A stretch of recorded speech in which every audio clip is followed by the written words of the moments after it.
Irmãos, no início do culto foi lido o Decálogo, os 10 mandamentos, e eu quero fazer uma leitura novamente do final do verso 4, porque ele está relacionado com o texto no qual nós meditaremos hoje. Êxodo 20, verso 4, não é o texto que nós pregaremos, é apenas uma introdução, porque ele está profundamente relacionado com o texto no qual meditaremos. Êxodo 20, verso 4. Não farás para ti imagem de escultura, nem semelhança alguma do que é em cima dos céus, nem embaixo na terra, nem nas águas debaixo da terra. Verso 5. Não as adorarás, nem lhes darás culto, porque eu sou o Senhor teu Deus, Deus zeloso, que visito a iniquidade dos pais nos filhos, até a 3ª e 4ª geração daqueles que me aborrecem. Verso 6, e faço misericórdia até 1000 gerações daqueles que me amam e guardam os meus mandamentos. A exigência dos 10 mandamentos, feita pelo Senhor a respeito de não termos outros deuses além dele, traz consequências graves para aqueles que quebram esse mandamento. Diz o texto que ele visita a iniquidade dos pais nos filhos, até a 7ª, 8ª geração. Só que ele faz misericórdia até 1000 gerações daqueles que o amam, daqueles que o buscam. Nossa leitura hoje será em 1 Reis, capítulo 14. E esse texto, é Deus cumprindo o que ele disse ali em Êxodo 20. O que ele ordenou, o que ele decretou. 1 Reis 14, nós vamos fazer a leitura dos versos 1 até o verso 20. Naquele tempo, adoeceu Abias, filho de Jeroboão. Disse este à sua mulher: dispõe-te agora e disfarça-te, para que não conheçam que és mulher de Jeroboão, e vai a Silo, ou Siló. Eis que lá está o profeta Aías, o qual a meu respeito disse que eu seria rei sobre este povo. Leva contigo 10 pães, bolos e uma botija de mel, e vai ter com ele. Ele te dirá o que há de suceder a este menino. A mulher de Jeroboão assim o fez. Levantou-se, foi a Silo e entrou na casa de Aías. Aías já não podia ver, porque os seus olhos já se tinham escurecido por causa da sua velhice. Porém o Senhor disse a Aías: eis que a mulher de Jeroboão vem consultar-te sobre seu filho que está doente. Assim e assim lhe falarás, porque ao entrar fingirá ser outra. Ouvindo Aías o ruído de seus pés, quando ela entrava pela porta, disse: entra, mulher de Jeroboão. Por que finges assim? Pois estou encarregado de te dizer duras novas. Vai e dize a Jeroboão: assim diz o Senhor Deus de Israel: porquanto te levantei do meio do povo, e te fez príncipe sobre o meu povo de Israel. E tirei o reino da casa de Davi, e tu não foste como Davi, meu servo, que guardou os meus mandamentos e andou após mim de todo o seu coração, para fazer somente o que parecia reto aos meus olhos. Antes fizeste o mal, pior do que todos os que foram antes de ti, e fizeste outros deuses e imagens de fundição para provocar-me a ira, e me viraste as costas. Portanto, eis que trarei o mal sobre a casa de Jeroboão, e eliminarei a Jeroboão, todo e qualquer do sexo masculino, tanto escravo como livre, e lançarei fora os descendentes da casa de Jeroboão, como se lança fora o esterco, até que, de todo, ela se acabe. Quem morrer a Jeroboão na cidade, os cães o comerão. E o que morrer no campo aberto, as aves do céu o comerão, porque o Senhor o disse. Tu, pois, dispõe-te e vai para a tua casa. Quando puseres os pés na cidade, um menino morrerá. Todo Israel o pranteará e o sepultará, porque de Jeroboão só este dará entrada em sepultura, porquanto se achou nele coisa boa para com o Senhor, Deus de Israel, em casa de Jeroboão. O Senhor, porém, suscitará para si um rei sobre Israel, que eliminará no seu dia a casa de Jeroboão, que digo eu, há de ser já. Também o Senhor ferirá Israel para que se agite como a cana se agita nas águas. Arrancará Israel desta boa parte que dera a seus pais, e a espalhará para além do Eufrates, porquanto fez os seus postes ídolos, provocando o Senhor a ira. Abandonará Israel por causa dos pecados que Jeroboão cometeu e pelos que fez Israel cometer. Então a mulher de Jeroboão se levantou, foi e chegou a Tirza. Chegando ela ao limiar da casa, morreu o menino. Sepultaram-no, e todo o Israel o pranteou, segundo a palavra do Senhor, por intermédio do profeta Aías, seu servo. Quanto aos mais atos de Jeroboão, como guerreou e como reinou, eis que estão escritos no livro da história dos reis de Israel. Foi de 22 anos o tempo que reinou Jeroboão, e descansou com seus pais, e Nadab, seu filho, reinou em seu lugar. Amém, irmãos, até aqui. Vamos orar. Senhor Deus, nós estamos na Tua presença, reunidos como igreja de Cristo, cumprindo a Tua vontade de cultuá-lo. E esse texto, Senhor, que nós lemos é a Tua palavra. Não é palavra de homens, é a palavra de Deus, do Senhor. E nós agradecemos ao Senhor porque o Senhor fala com o seu povo, porque o Senhor tem falado conosco. Apesar de sermos ainda pecadores, graças te damos, Senhor Deus, porque o Senhor impôs a nós a graça de Cristo. E por meio de Cristo estamos na Tua presença, e por causa de Cristo ouvimos a Tua palavra. Por causa de Cristo e dos seus méritos somos abençoados e edificados por Ti. E é isso que nós suplicamos agora. Que o Senhor fale conosco mais essa vez. Usando, Senhor Deus, a minha vida, mas não por minha causa, por causa da glória de Cristo. Edifique a igreja, eu te peço.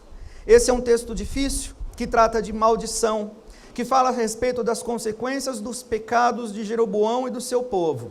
E eu peço, Senhor Deus, que o Senhor nos instrua, que o Senhor edifique a nossa fé, que o Senhor nos faça conhecer a Tua vontade e mais do que a Tua vontade, que o Senhor faça com que conheçamos ao Senhor mesmo. No nome de Jesus eu suplico, amém. Amém, irmãos. Bom, o texto que nós lemos é um texto bem difícil. Se os irmãos prestaram atenção, e eu espero que tenham prestado, fala de maldição. Começa no verso 1, trata da profecia do profeta Aías contra Jeroboão, rei de Israel. No verso 1 começa dizendo, naquele tempo. Então o autor está se referindo a um período da história, naquele tempo, na história de Israel. Isso é fato, aconteceu na história, em que Israel foi dividido em dois. O reino do norte e o reino do sul. O reino do norte com 10 tribos, o reino do sul 2 tribos, e a capital era Jerusalém, no reino do sul. A capital era o local, o único local, onde o povo deveria ir para cultuar, oferecer sacrifícios. Era o único local ordenado por Deus até então, para que os sacrifícios fossem feitos. Só que estamos aqui lidando numa parte da história de Israel em que as coisas estão bastante desajustadas.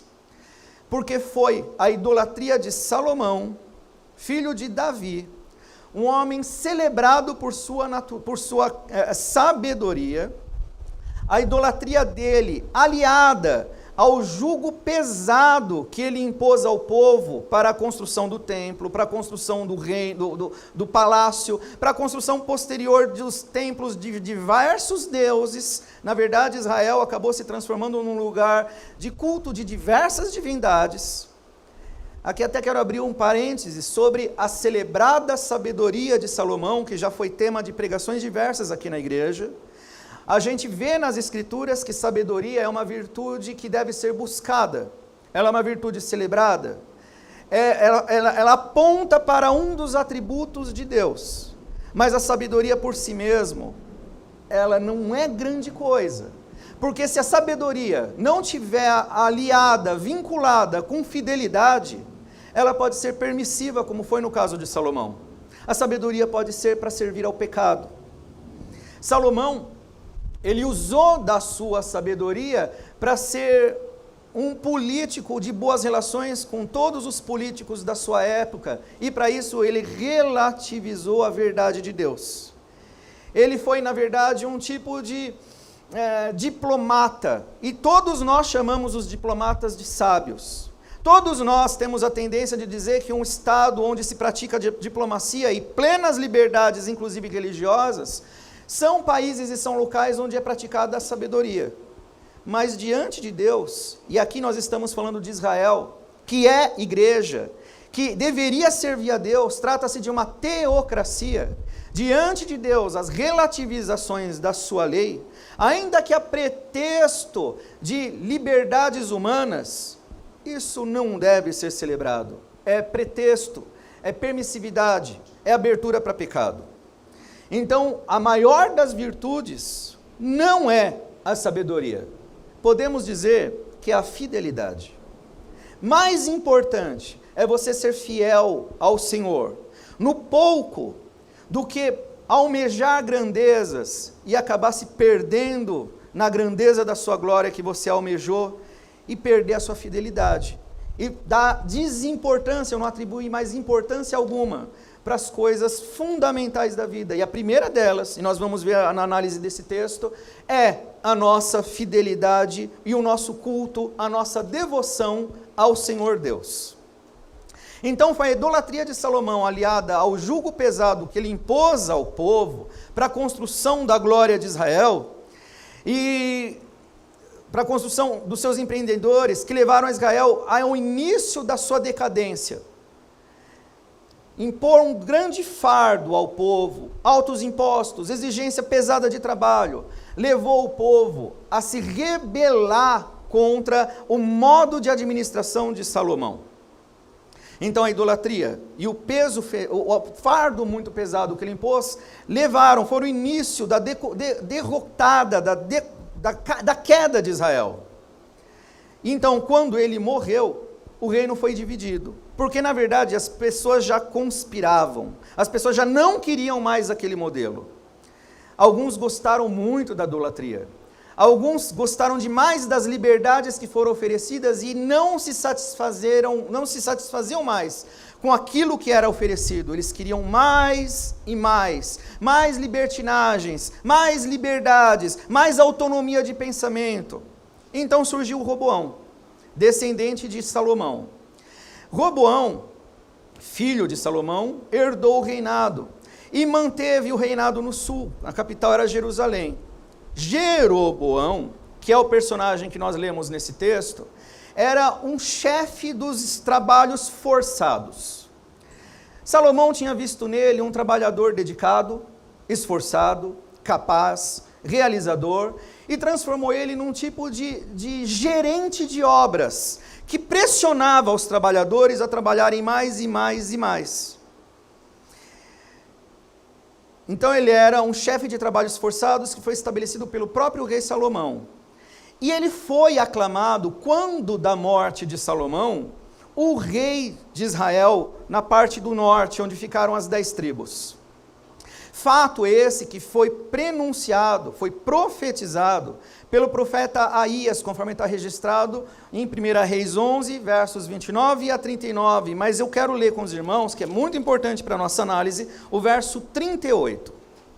Eu vou ler rapidamente. O profeta Aías dizendo para Jeroboão, dizendo que ele ia ser rei, ele ainda não é rei, é uma profecia, e ele coloca na profecia, é condicional a bênção de Deus, porque Aías diz assim: se ouvires tudo o que eu te ordenar, e andares nos meus caminhos, e fizeres o que é reto perante mim, guardando os meus estatutos e os meus mandamentos, como fez Davi, meu servo, eu serei contigo, e te edificarei uma casa estável, como edifiquei a Davi, e te darei Israel.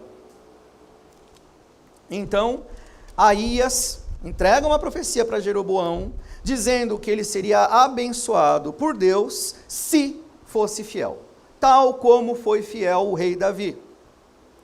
Então, de certa forma, o texto anterior desse que nós lemos, no capítulo 14, os capítulos 12 e 13, apresentam a Jeroboão, o nome significa Jeroboão, o povo contenderá, como uma espécie de contraponto do rei Salomão. Se o rei Salomão era visto pelo povo como um rei opressor, viam em Jeroboão uma possibilidade de revolução social. Ele era a personificação de rebelião contra um modelo que eles consideravam pesado de reinado e de administração pública. Então, Jeroboão representava uma possibilidade de revolução dos oprimidos contra um reinado considerado opressor e que foi intensificado, o modelo opressor, por Roboão. O texto, em 1 Reis, capítulo 12, diz que as pessoas consultaram a Roboão, foram falar com ele, pedindo para ele um tipo de reinado diferente do de Salomão. E ele pede conselhos para os seus anciãos e pede conselhos também para as pessoas jovens da sua geração. E ele decide que seria para o povo de Israel ainda mais pesado, quer dizer, ele cobraria mais impostos, exigiria mais trabalho, ele estava vislumbrado com a possibilidade de um reinado glorioso, ele seria mais pesado para o povo do que foi Salomão. Então, o povo do norte viu em Jeroboão uma alternativa a essa opressão.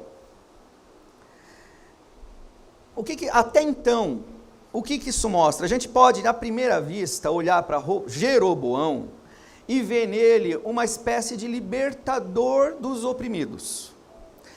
Ele é um contraponto da opressão que Salomão e Roboão estavam impondo ao povo.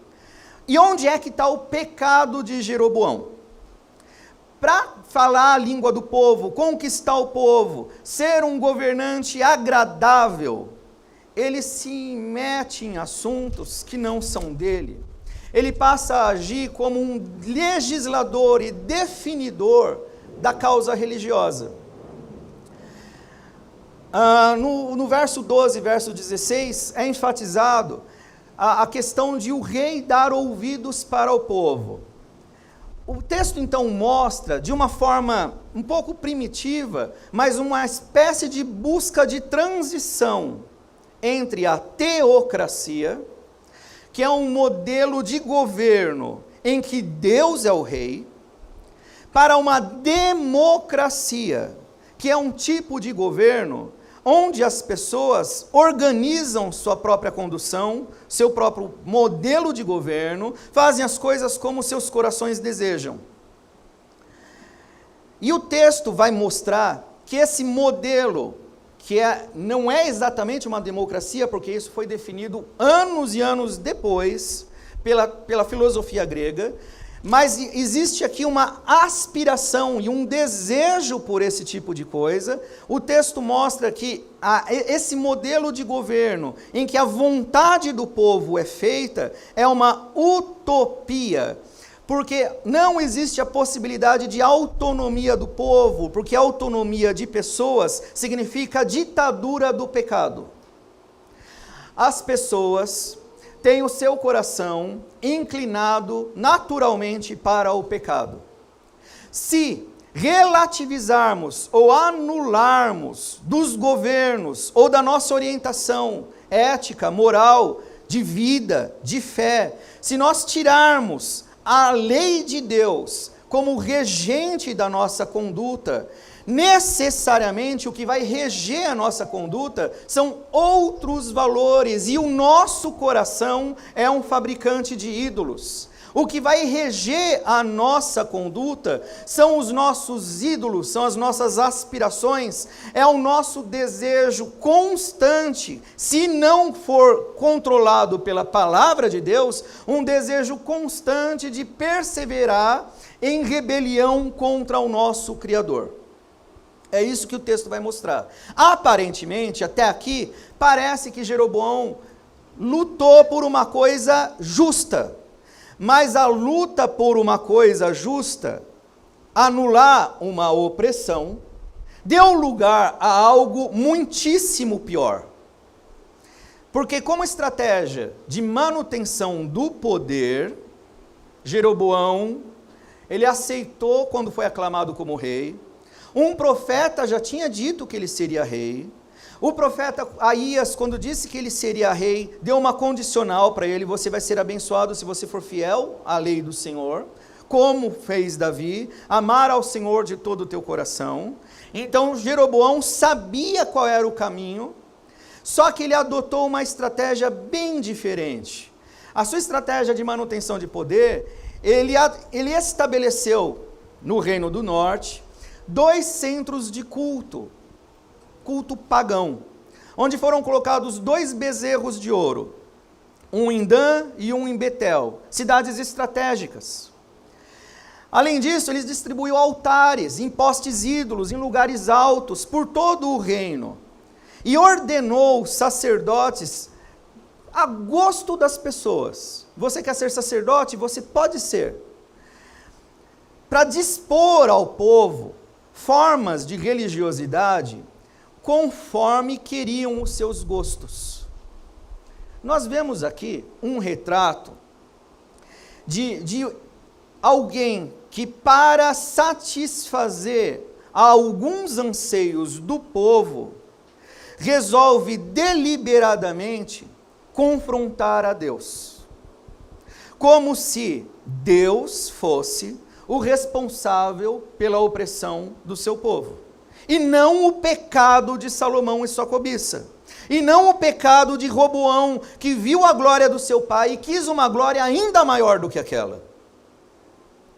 E aí, uma coisa que está explícita no texto, quando ele estabeleceu esses 2 centros de culto em Israel, para que o povo não fosse mais até Jerusalém, para não oferecerem mais os seus sacrifícios e se apresentarem perante o Senhor da forma correta e da forma aceitável, conforme o Senhor mesmo tinha regulamentado. Jeroboão inventou uma nova religião. Jeroboão inventou novos deuses. Jeroboão instigou a idolatria no coração do seu povo. Jeroboão manipulou a religião como bem entendeu. Transformou a questão da fé, Deus, em meros instrumentos de poder. Deus, na concepção de Jeroboão, passou a ser tratado como um ente manipulável, um serviçal dos seus desejos e das suas necessidades. Jeroboão celebrou a idolatria. E é a idolatria que é a fonte primária de toda iniquidade, de toda perversão humana. É não tributarmos a Deus a glória que lhe é devida, não reconhecermos ao Senhor como Deus e Criador, como devemos fazer, é nesse pecado que está a fonte de todos os outros pecados. Então, Jeroboão, por isso que o texto diz, ele cometeu um pecado pior do que todos antes dele. A pretexto de fazer aparentemente um bem, ele fez algo terrível. Vamos continuar agora examinando o texto. Naquele tempo, o seu filho adoeceu. É interessante que o texto que nós lemos comece no verso 14, com a doença que aparentemente é uma doença grave, com risco de morte, de Abias, filho de Jeroboão. Jeroboão já tinha ouvido falar do Senhor, o profeta Aías já tinha falado a respeito, ele conhecia a lei do Senhor. Ele deliberadamente inventou novas formas de religiosidade, de idolatria, inventou novos deuses e fomentou isso no seu povo. Ele prostituiu Israel. Só que agora o calo apertou no pé de Jeroboão, seu filho adoeceu. Ele sabe que somente um milagre que vem da religião verdadeira, do Deus verdadeiro, é que poderia mudar a situação do seu filho. Ele tinha consciência que as falsidades que ele tinha distribuído por todo Israel não iam resolver o seu problema. Somente o Deus verdadeiro poderia fazer isso. Então Jeroboão, consciente de o quanto ele era falso, o texto não vai explicitar isso, mas a gente subentende. A falsa religião não serve, recorre-se então à verdadeira. Mas Jeroboão, ele apenas queria usar a verdadeira religião. Ele apenas queria usar os poderes do verdadeiro Deus. Então, aqui a gente percebe em Jeroboão um tipo de conceito que é muitíssimo frequente e comum na nossa época. Um conceito a respeito de Deus como subserviente, mero instrumento para socorrer nossas necessidades. Eu busco a Deus ou vou para a igreja, tributo, faço culto a Deus quando tenho necessidades. São modelos de culto em que as pessoas fazem rituais para comprar de Deus algum favor, como se estivessem fazendo ali algum tipo de pacto e Deus ficasse então obrigado a responder às pessoas com o seu poder, com o seu milagre, mudando situações, curando doentes, distribuindo prosperidades. E é isso que Jeroboão fez. No verso 2 diz que ele tentou manipular o profeta Aías, que na verdade significa tentar manipular a Deus, enviando a sua esposa disfarçada. E além disso, no verso 3, diz que ela leva presentes para tentar comprar o favor divino. Você reconhece nessa prática aqui alguns elementos do evangelicalismo moderno, dessas igrejas que a gente vê na televisão, em que as pessoas vão até Deus oferecendo seus presentinhos, seu dinheiro, suas coisas, suas quinquilharias, como se Deus então fosse obrigado a abrir as janelas do céu e derramar suas bênçãos sobre as pessoas. Esse conceito não é novo, é velho. E então, o verso 4 diz que o profeta era velho, e por ser velho era cego. Ele não viu, não reconheceria por ele mesmo a esposa de Jeroboão. Só que no verso 5 tem um problema muito grande.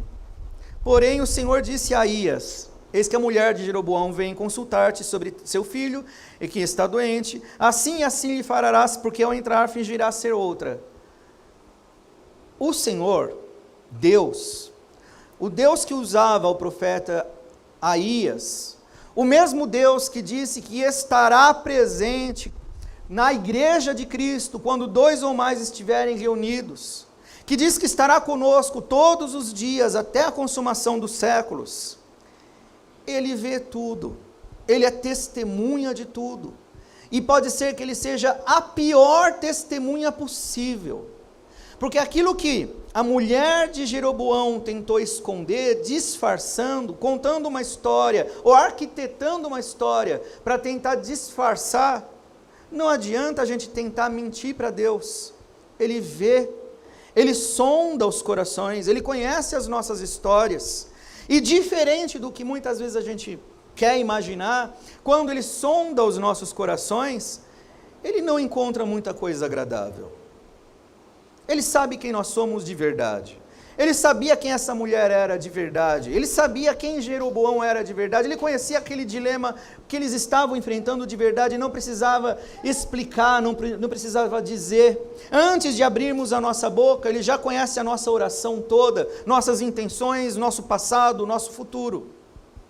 Nós estamos completamente expostos diante de Deus. Então Deus vê e sabe. Ele sabe tudo. Nós podemos enganar nossos semelhantes. Eu posso enganar o pastor Ageu, eu posso enganar você, você pode enganar outra pessoa. Nós podemos nos enganar mutuamente, nós podemos nos corromper. Eu posso comprar você, um político pode corromper você, ou você corromper algum político. Nós somos suscetíveis às coisas terríveis do pecado, dos encantos, dos desejos desse mundo. Deus não. Então, nós podemos enganar nossos semelhantes, mas quem não deveria saber, que é Deus, sabia de tudo. E o pior de tudo, Ele é mais severo do que todos os juízes. Lembra que nós lemos o primeiro mandamento: não farás para ti imagens, para adoração, imagem de escultura, e o texto fala sobre ameaças, advertências e maldições. É o que vai acontecer aqui com Jeroboão, por conta da idolatria que ele praticou, e ele fomentou, ele instigou Israel a praticar. Ainda que Jeroboão, e aqui vem outro detalhe importante que o texto mostra, Ainda que Jeroboão tenha ignorado ao Senhor, porque ele virou as costas para Deus, ele resolveu abraçar falsas religiões e ensinar falsas religiões e distribuir mentira por todo Israel. Ainda que Jeroboão tenha ignorado ao Senhor, inventado religiões e deuses como desejava, o verdadeiro Deus, ele simplesmente existe. Ele simplesmente é, independentemente de nós. Você não traz à existência coisa nenhuma com a sua fé. A sua fé é algo que Deus produz em você, é um dom divino, resultante da pregação, que provoca no teu coração a fé, um milagre, um dom, que faz com que você creia nele. Mas não é você que faz com que Deus exista, haja, se mova, reaja, opere. Deus simplesmente é. Deus simplesmente existe. Jeroboão estava ignorando, desprezando a Deus. Mas isso não fez a menor diferença nos atos de Deus. Deus continua sendo o que ele sempre foi e vai continuar sendo o que ele sempre será. E Deus simplesmente, diante dessa ousadia blasfema e pecaminosa de Jeroboão, Deus resolveu então cumprir com o seu decreto, conforme está lá nos 10 mandamentos. Você não precisa crer nele para que ele seja o que ele é. A sua fé não ativa os atos de Deus. A sua fé é instrumento de devoção e fidelidade, de obediência a Deus. No verso 6, então, nós vemos uma esperança frustrada, uma descrição terrível. Ouvindo Aías o ruído de seus pés da mulher de Jeroboão, quando ela entrava pela porta, disse: entra, mulher de Jeroboão. Ela estava crente que estava disfarçada. O velho é cego. Ela pôs o pé, já deu com essa. Entra, mulher de Jeroboão. Por que finges assim? Pois estou encarregado de te dizer duras novas. Aqui, duras novas, a gente pode dizer que é o anti-evangelho. Evangelho são as boas novas de salvação. Evangelho é a mensagem que foi ordenada à igreja, aos crentes, de pregarem. Todos nós, crentes, temos que pregar a boa nova da salvação. Só que só existe uma boa nova de salvação porque existe uma mensagem universal que é o anti-boa nova de salvação. A péssima notícia. A péssima notícia é, você crendo ou não, Deus existe e Ele é o teu juiz. E você vai ser julgado pelos teus pecados. E uma vez que você é pecador, você está destinado ao inferno. E você não pode fazer nada a respeito disso. Porque o que quer que você faça, tudo o que você faz, é pecado. Aías tinha uma péssima mensagem para a mulher. Estou encarregado de te dizer duras novas. Então veio o verso 7. No verso 7, o texto simplesmente vai dizer: vai e dize a Jeroboão, assim diz o Senhor Deus de Israel. E então Aías descreve o que Jeroboão fez e agora o que ele vai colher. É simplesmente uma descrição detalhada e praticada, colocada em prática, de Gálatas 6, verso 7. É a colheita do que foi semeado. Não se enganem, não precisa ser crente não, todas as pessoas passam por isso aqui. Deus não se deixa escarnecer. Tudo o que o homem plantar, isso também vai colher.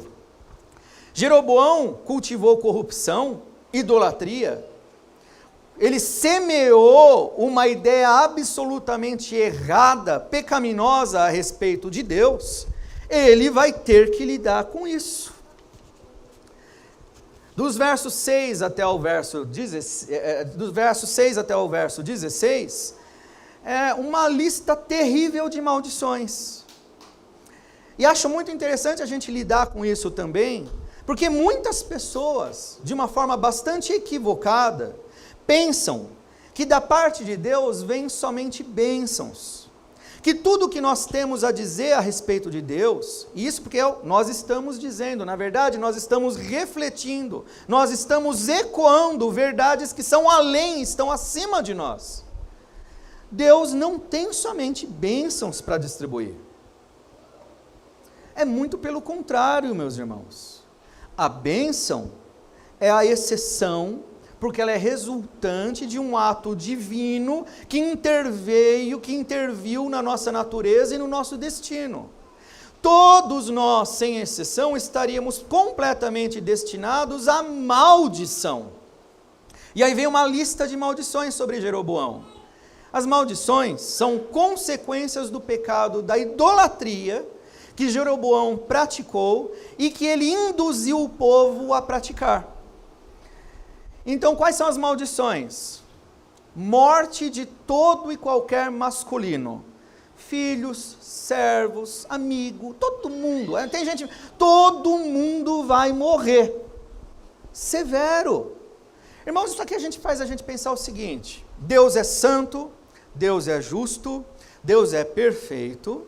A gente vai continuar fazendo uma leitura das maldições, e à primeira vista, e muita gente, tem muito pastor e teólogo que faz uma distinção muito grande entre o Deus revelado no Novo Testamento, que se manifesta um Deus amoroso e gracioso, com o do Velho ou Antigo Testamento, que muitas vezes se manifesta como um ser iracundo, justiceiro, punidor. É o mesmo Deus, é o mesmo Senhor, é a mesma justiça.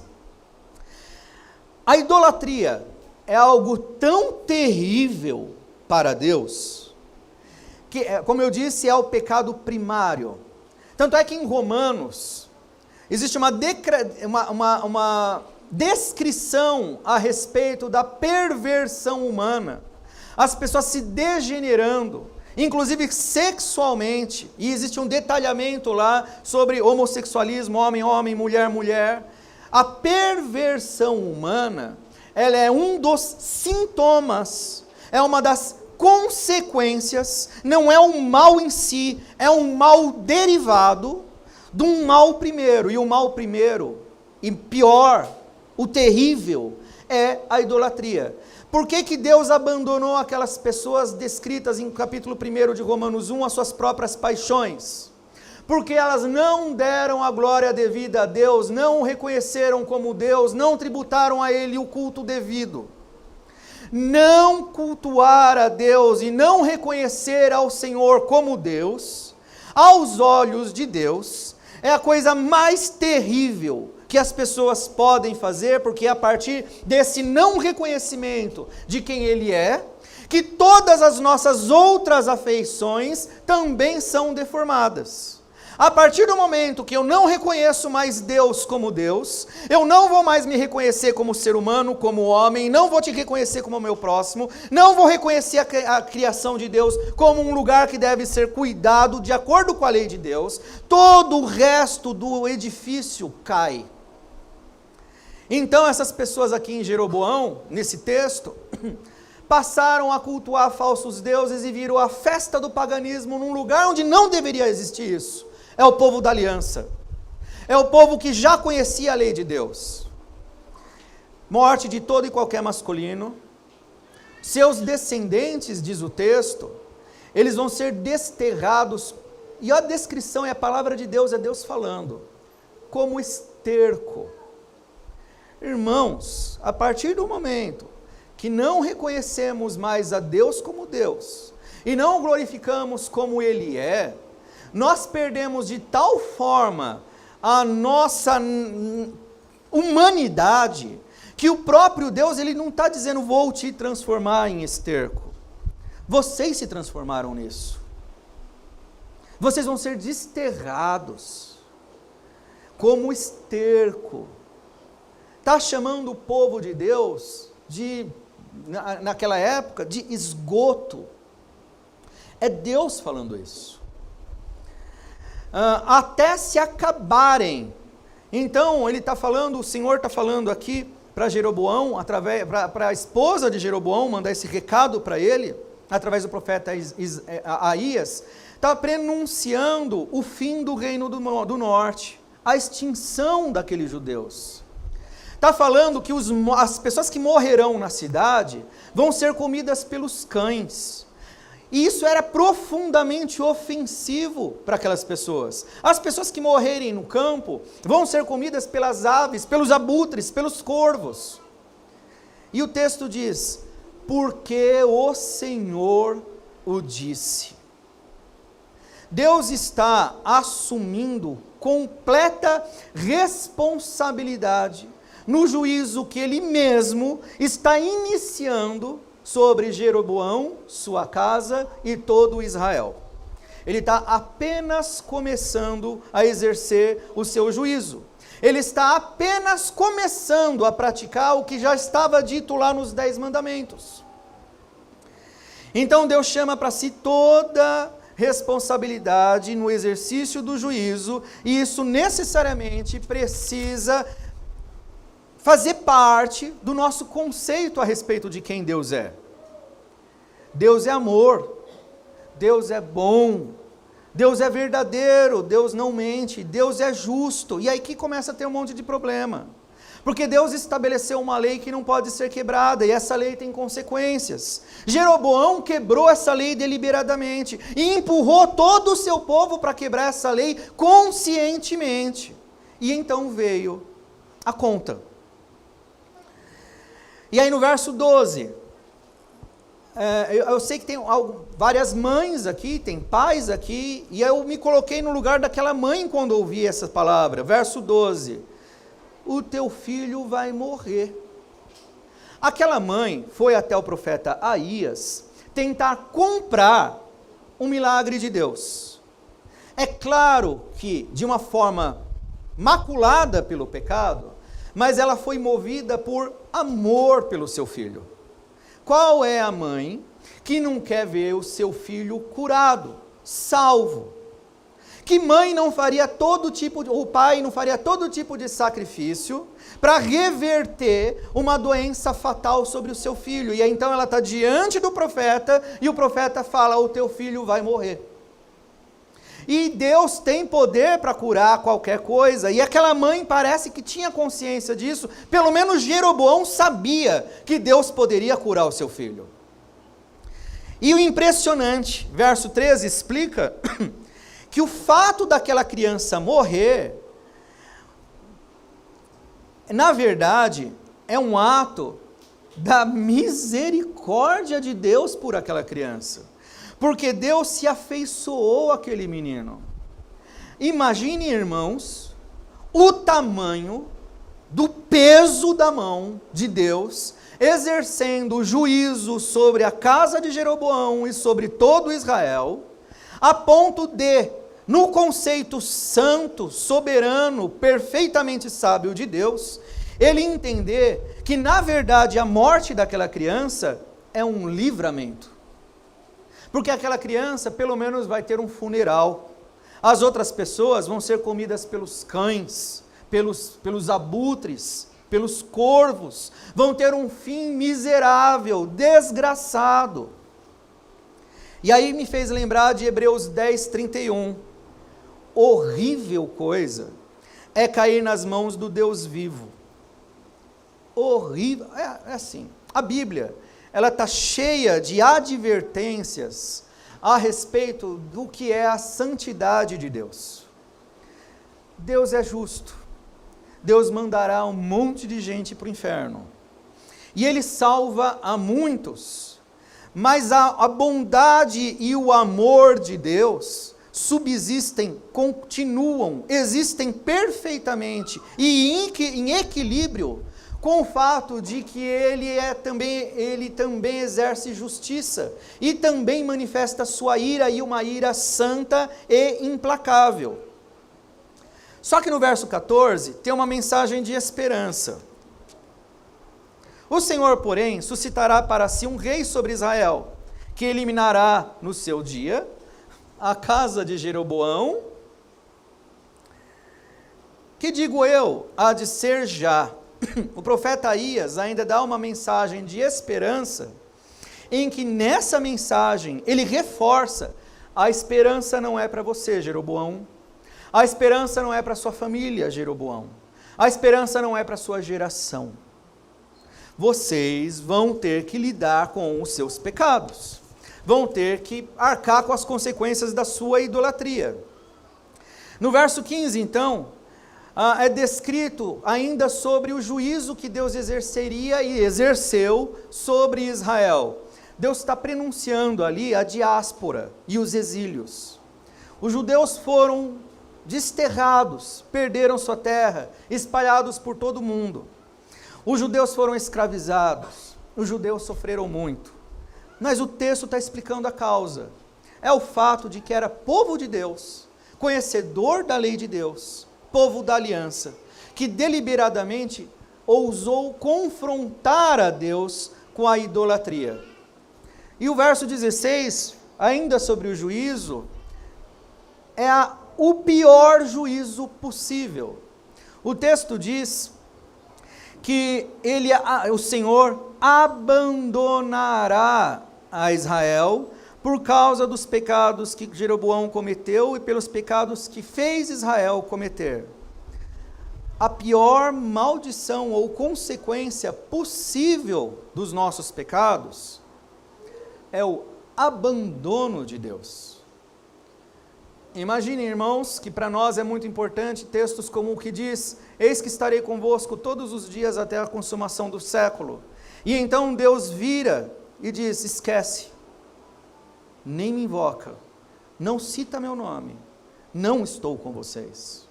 Vocês estão por conta e risco, sozinhos, destinados para o inferno, não tenho mais nada a ver com vocês. É isso que Deus está falando a respeito dos pecados de idolatria de Jeroboão, e praticados por Jeroboão, sua casa e todo aquele povo de Israel. E então, verso 17, descreve a mulher de Jeroboão voltando para casa. Ela pôs o pé em casa, o filho morreu, a palavra começou a se cumprir, as maldições se cumpriram. Verso 18 descreve o funeral daquele menino. É a única pessoa daquela geração que teve um funeral. E os versos 19 e verso 20 são notas gerais sobre o tempo do reinado de Jeroboão. Irmãos, palavras difíceis. Esse texto que nós lemos é um texto que trata muito sobre maldição.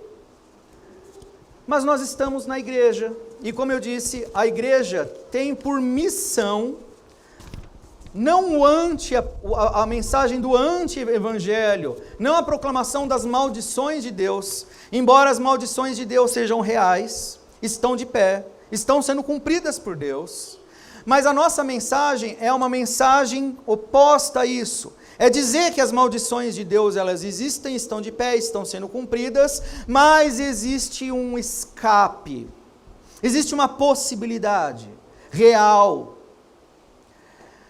Mesmo para Jeroboão, no texto que nós lemos, a impressão que dá é que as maldições, as sentenças de Deus, não podiam ser revogadas. Só que a gente pode ler um pouco antes, sobre o texto que, inclusive, eu acho que foi pregado na semana passada.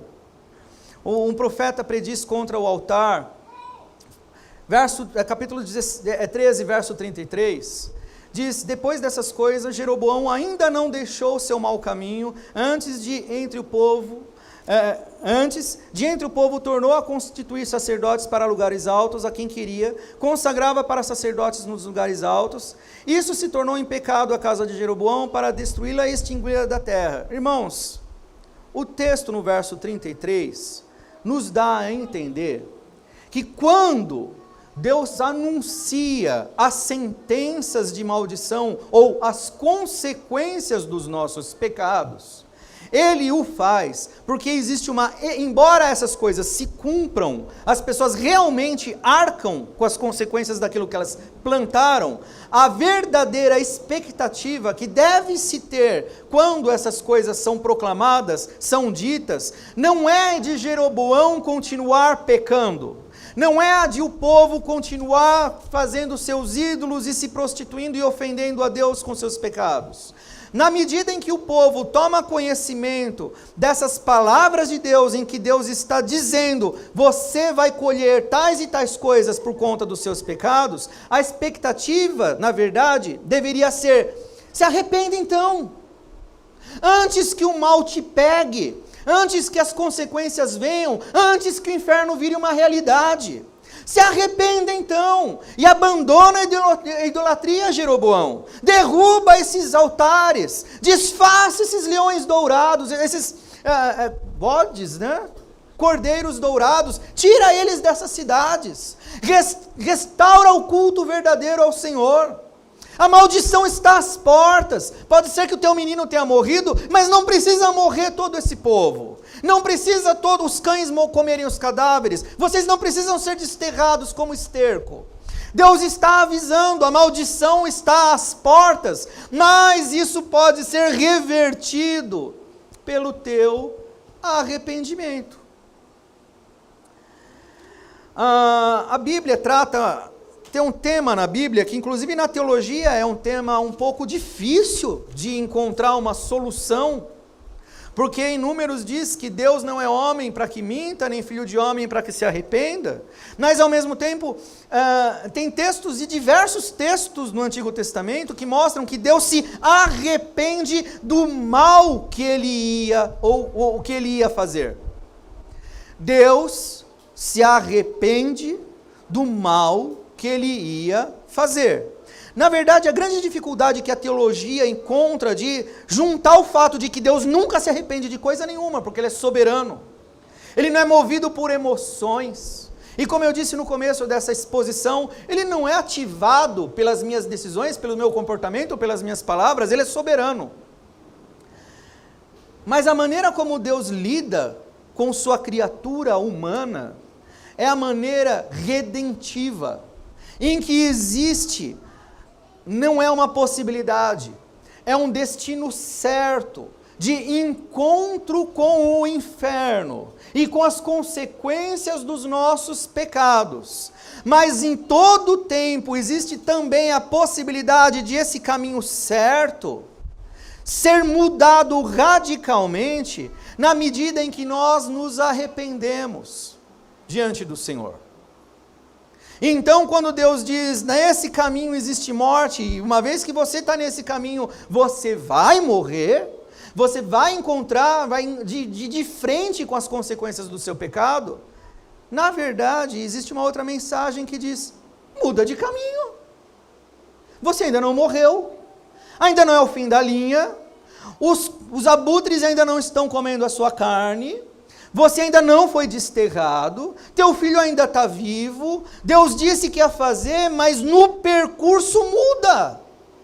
E você mudará também os efeitos, as consequências. Muda o que você está plantando, que você também vai mudar aquilo que você vai colher. E ali então, quando diz que nesse texto tem uma mensagem de boa nova, né? Em todo um meio de mensagens de maldição sobre Jeroboão, sua casa e Israel, o Senhor também suscitará para si um rei sobre Israel, que eliminará no seu dia a casa de Jeroboão. Meus irmãos, Cristo. Jeroboão aqui, ele acaba personificando ou representando mais do que ele realmente é. Porque ele acaba representando todo o desviar de Deus. Um rei que tinha tudo para ser fiel ao Senhor, o profeta Aías tinha dito isso para ele, e ele resolveu ser infiel, e resolveu criar seus falsos deuses, achando que com isso ele estava sendo justo perante os homens, mas na verdade sendo completamente ofensivo contra o Senhor de todas as coisas. Então, Deus levantará um outro rei, e Deus levantou um outro rei. Nossos pecados, que são, a gente pode dizer, nossa idolatria e qualquer tipo de perversão que nós tenhamos, todos eles, qualquer um deles, um é o suficiente. Quem quebrou a lei em um só mandamento, quebrou toda a lei. Já nos faz completamente inaptos para Deus.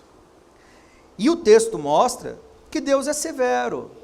Ele não vai tratar nossos pecados com desculpinha. Ah, tadinho. Ah, eu compreendo o que ele fez. Não, pecou, é pecado, vai ter consequência. Só que teve algo grandioso, que eu creio que, eu sei que muitos irmãos já sabem, mas essa é a mensagem principal da igreja. Alguém pagou muito caro por todos esses pecados. Não fui eu, nem Jeroboão, nem os israelitas da época de Jeroboão lidaram com seus pecados ou pagaram tão alto pelos pecados que eles cultivaram, como Cristo pagou. Porque Cristo não cometeu nenhum pecado. E Cristo olhou para seres desprezíveis como nós, como Jeroboão, como os compatriotas de Jeroboão, como as pessoas que se ajoelharam diante de bezerro, diante de dinheiro, diante de criança, diante de ídolos do rock, diante de qualquer tipo de bobagem, e atribuiu a essas bobagens virtudes, expectativas, sonhos, valores que deveriam ser canalizados para a glória de Deus. Então todos nós, em alguma medida, em algum momento, transtornamos o culto a Deus, nos desviamos da verdadeira adoração a Deus, mas Deus, de uma forma misericordiosa, resolveu em Cristo, que é o Rei, muito mais elevado do que Jeroboão poderia ter sido, que tem uma glória muito superior à de Salomão, de Roboão, de Davi, porque o reino dele é eterno. Perante Cristo, Davi se prostrará com a boca em pó. Salomão, se foi salvo, ou não, até mesmo as pessoas que estão às portas do inferno, vão se ajoelhar diante de Cristo, porque diz Apocalipse que diante dele todo joelho se dobrará, toda língua vai confessar. Então, irmãos, Jeroboão foi um estúpido. Ele preferiu em vida negligenciar o culto a Deus, que necessariamente ele vai tributar a Cristo. Os ateus que ignoram a palavra de Deus e desprezam a Deus, mesmo contra a vontade deles, no dia do juízo vão se deparar diante do nosso Senhor, e vão cair com os joelhos em terra, boca no pó, cheios de temor, de terror, tremendo nas bases, sem poder olhar no olho do Senhor, porque o negaram em vida. Mas nós não. Para nós a palavra é: estarei com vocês todos os dias até a consumação dos séculos. Não foi essa palavra para Jeroboão, não foi essa palavra para aquelas pessoas que decidiram adorar falsos deuses. Então, irmãos, Cristo é aquele a quem nós devemos adorar. Impressionante, nós devemos adorar, só que Ele carregou os nossos pecados, porque nós não tínhamos como nos apresentar perante Ele com dignidade, justamente para que nós pudéssemos adorá-lo. Cristo pegou as nossas imperfeições e nossos crimes, nossas ofensas e nossas idolatrias, e imputou a nós a sua dignidade, para que nós pudéssemos estar perante Ele, cumprindo o mandamento prioritário: adorar ao Senhor. Por causa de Cristo, Deus não é mais um mistério para a igreja. Por causa de Cristo, Deus é abundantemente derramado no nosso meio, e nós podemos conhecer faces de Deus que talvez Jeroboão não pôde conhecer. Jeroboão experimentou a ira de Deus, Jeroboão experimentou a justiça de Deus. Nós experimentamos o seu amor, o seu perdão, nós experimentamos a sua paternidade, nós podemos chamá-lo de Pai. Nós podemos nos achegar a Ele de uma maneira como nem os anjos podem.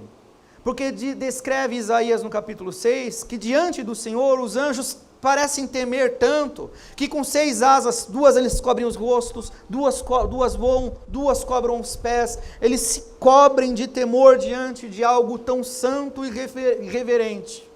Para nós, Cristo rasgou o véu. Não existe mais mistério, não existe mais privacidade. Para nós, quando você se ajoelha diante do Senhor, lá no teu quarto, a graça de Deus te inunda, te acolhe, te envolve, te cura, te perdoa. Ele não tolera os teus pecados, não. Só que por causa de Cristo, Deus não nos olha mais como pecadores, como nós de fato somos. Deus nos olha como filhos.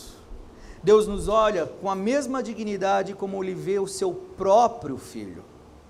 Porque Ele fez de nós um semelhante seu.